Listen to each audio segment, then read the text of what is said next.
All right. So, something I've been thinking about a lot lately is how a country, democracy can shift, like can Yeah. really slip into authoritarianism. Yeah.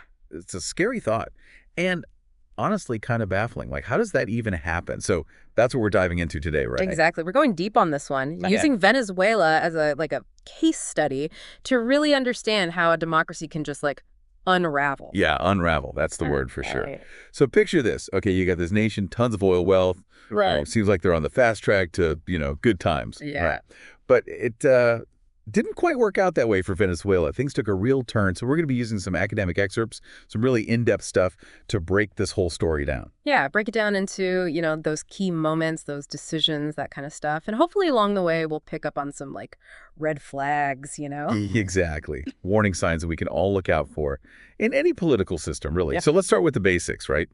Venezuela. Well, from 1958 to 1998, they actually had a pretty good run, like a period of real stability. Okay. Democracy was working, economy was growing, fueled by those massive oil reserves. Right, the oil. So I got to ask, was that a blessing or is that like a curse in disguise? That is the question, isn't it? Because, during this time, they really did have a functioning democracy, checks and balances, all that. Yeah, those checks and balances, right. That's the core of it, right? Right. Keeping the power in check. Exactly. But then, 1998 rolls around, Hugo Chavez gets elected. Right. He's all about fighting corruption, Yeah. helping the poor, really classic populist leader. Right. A populist leader. And, his message was super powerful for a lot of Venezuelans. A lot of people felt ignored by the system. Yeah, they felt left out. Exactly. And so, they're looking for someone to fight for them.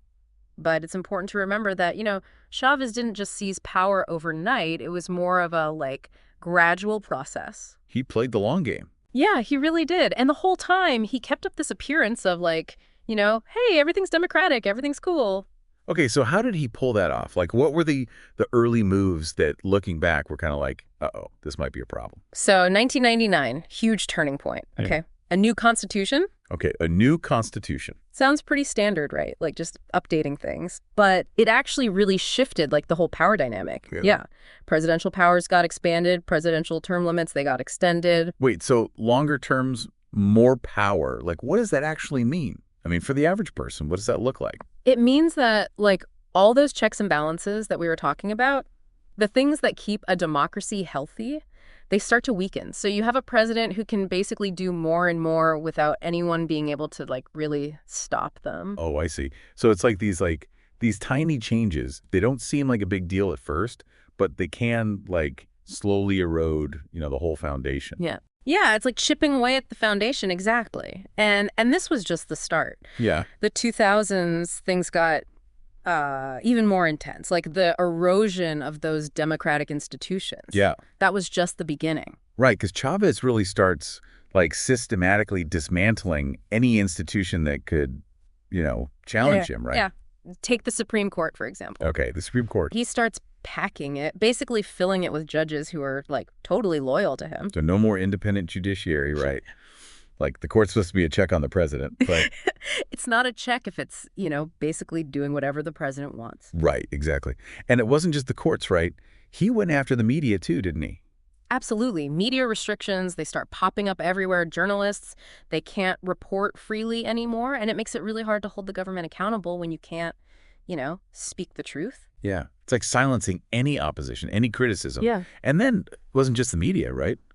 Opposition leaders, activists, they were targeted too. Oh, yeah. They were persecuted, harassed, intimidated. It was a really scary time for anyone who dared to, speak out against Chavez. Wow. So we've got a situation where dissent is, basically silenced. Right. The courts are compromised. Yeah. The media can't report freely. I mean, that's a pretty chilling picture of what life was becoming in Venezuela. Oh. But, I think some people listening might be thinking, well, okay, that's Venezuela. It's far away. It's a different culture. Doesn't really affect me. What'd you say to that? I would say that the patterns we see in Venezuela, these are patterns that can happen anywhere. erosion of checks and balances, targeting dissent, undermining independent institutions.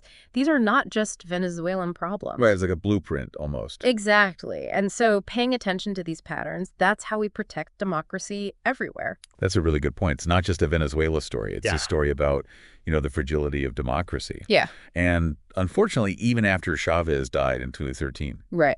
things didn't get better. No, they didn't. Nicolas Maduro takes over, and, a lot of people hoped things might change. Yeah. But he basically just doubled down on all the authoritarian stuff. Wow. So 2017, big turning point, right? Okay. Maduro dissolves the National Assembly.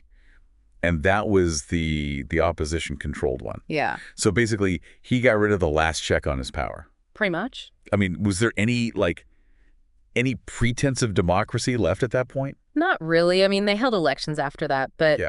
they were widely seen as fraudulent, rigged human rights abuses. They just skyrocketed. And now, I mean, Venezuela is classified by most international organizations as a straight up authoritarian regime. It's wild, right? They went from this hopeful democracy to Yeah. this. It's how did it happen? What are the big lessons here? What can we actually learn from this whole Venezuelan story? Right. Well, for me, the biggest takeaway is that democracy is not something you can just set and forget.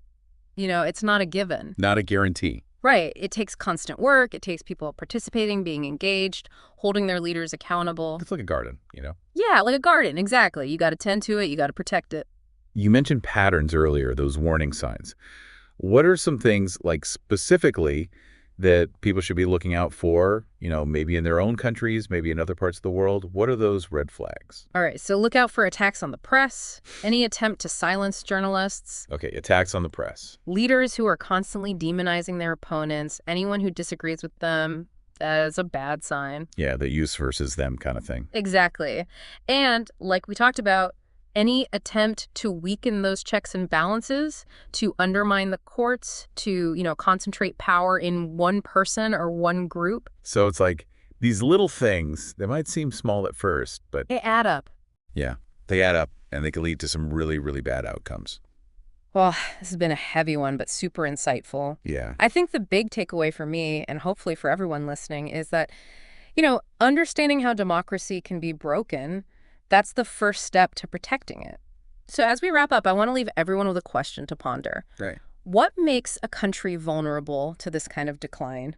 Any country, really. And what can we, each of us do to safeguard democracy, both in our own communities and around the world? Thanks for joining us on The Deep Dive. Thanks for having me.